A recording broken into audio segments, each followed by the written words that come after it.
Hello everyone, welcome to my channel Health Disease and Nursing Care. Today we will talk about infertility because it is increasing day by day. First of all, we will explain about the definition of infertility. It is a disease of the reproductive system defined by the failure to achieve a clinical pregnancy after 12 months or more of regular unprotected sexual intercourse. ये एक ऐसी disease है reproductive system की जो 12 months की गर्भावस्था में प्राप्त करने वाली विफलता एवं नियमित असुरक्षित संभोग से होती है। इसको हम बांझपन कहते हैं यानी इनफर्टिलिटी कहते हैं। मेन इसके क्या क्या 5 कारण हैं। What are the causes of infertility? First cause है hormonal issues. When the hormone disorders are present, problems with ovulation can occur. जब अपने बॉडी के अंदर हार्मोनल चेंजेस होते हैं तो उस प्रॉब्लम्स के कारण ओव्यूलेशन यानी अंडाशय से अंडे का निष्कासन हो जाता है। इसलिए हार्मोनल चेंजेस के कारण ओव्यूलेशन प्रॉब्लम बहुत ज़्यादा अकर हो जाती है बॉडी में। दूसरा कॉज है डिसऑर्डर ऑफ थायराइड ग्लैंड यानी थायराइड ग्रंथि का विकार। अगर थायराइड बढ़ा हुआ है उन कंडीशंस में भी इनफर्टिलिटी के चांसेस ज़्यादा होते हैं। तीसरा है ग्लैंड डिसऑर्डर।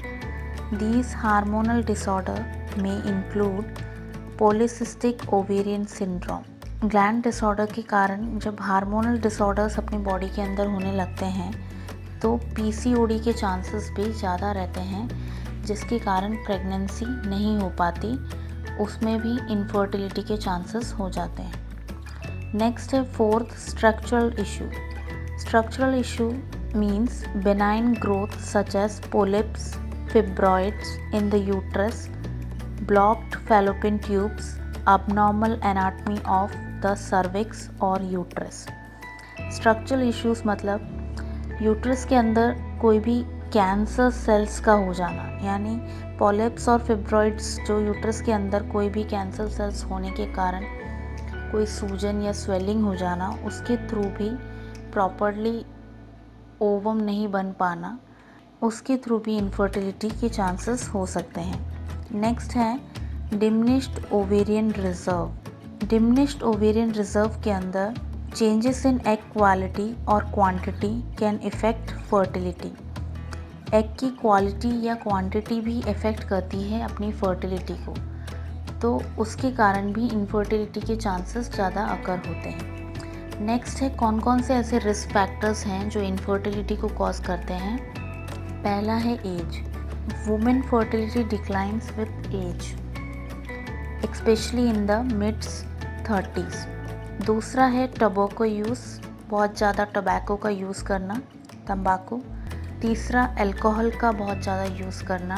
चौथा है बीइंग अंडर वेट, बहुत कम वेट होने के कारण भी इनफर्टिलिटी के चांसेस होते हैं। फिफ्थ है बीइंग ओवर वेट, यानी बहुत ज़्यादा मोटापा होने के कारण भी इनफर्टिलिटी के चांसेस अकर होते हैं। छठा है एक्सरसाइज इश्यूज़, यानी बहुत सारी एक्सरसाइजेस नहीं करने की वजह से या बहुत ज़्यादा एक्सरसाइज होने की वजह से ही इनफर्टिलिटी के चांसेस होते हैं। नेक्स्ट हम पढ़ेंगे कि इनफर्टिलिटी में क्या क्या डायग्नोस्टिक फाइंडिंग्स हम करते हैं, कौन कौन से टेस्ट इनफर्टिलिटी वाले लोग करवाते हैं। पहला है ओव्यूलेशन टेस्टिंग, जो कि सबसे पहला टेस्ट होता है। Ovulation testing means a blood test measures hormone level to determine whether you are ovulating. इसमें एक ब्लड टेस्ट होता है जो मेज़र करता है अपना हार्मोनल लेवल, जिसमें पता लगता है कि हम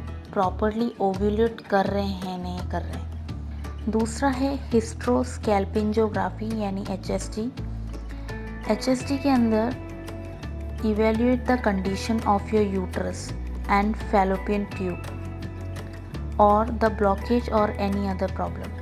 HSG के अंदर हम ये मूल्यांकन करते हैं कि यूट्रस और फैलोपियन ट्यूब के अंदर कोई ब्लॉकेज तो नहीं है और या कोई अदर प्रॉब्लम्स तो अराइज नहीं हो रही, तो HSG के थ्रू वो की जाती है।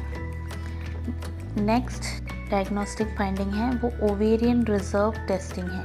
ओवेरियन रिजर्व टेस्टिंग के अंदर this testing help us to determine the quantity of the eggs available for ovulation. इस टेस्टिंग के अंदर हम ये टेस्ट करते हैं कि जो एग्स की क्वांटिटी है वो ओव्यूलेशन के लिए प्रॉपरली अवेलेबल है या नहीं, वो हम ओवेरियन रिजर्व टेस्टिंग के द्वारा करते हैं। नेक्स्ट जो इनफर्टिलिटी में क्या क्या सर्जिकल मैनेजमेंट अपन प्रोवाइड करते हैं वो है हिस्ट्रोस्कोपी। हिस्ट्रोस्कोपी के अंदर during the procedure your doctor insert a thin lighted device through your cervix into your uterus to view any abnormalities. इस प्रोसीजर के अंदर डॉक्टर एक थिन और लाइटेड डिवाइस इंसर्ट करता है हमारे सर्विक्स के अंदर, जो कि यूट्रस से अंदर होके जाता है, के द्वारा हमें जो अबनॉर्मलिटीज़ हैं वो हमें हिस्ट्रोस्कोपी के द्वारा पता लग जाती है। दूसरा है लेप्रोस्कोपी,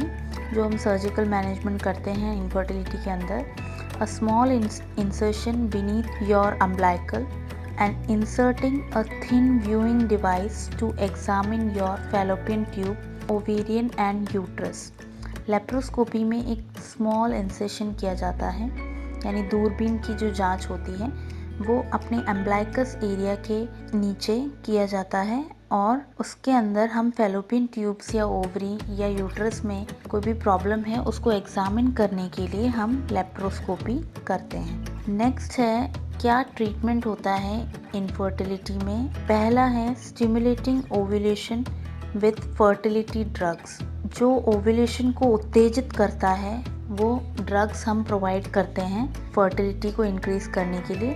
दूसरा है इंट्रायूट्राइन इंसेमिनेशन यानी IUI, आर्टिफिशियली जो सेमन वुमेन के यूट्रस में डालते हैं। तीसरा है सर्जरी टू रिस्टोर फर्टिलिटी।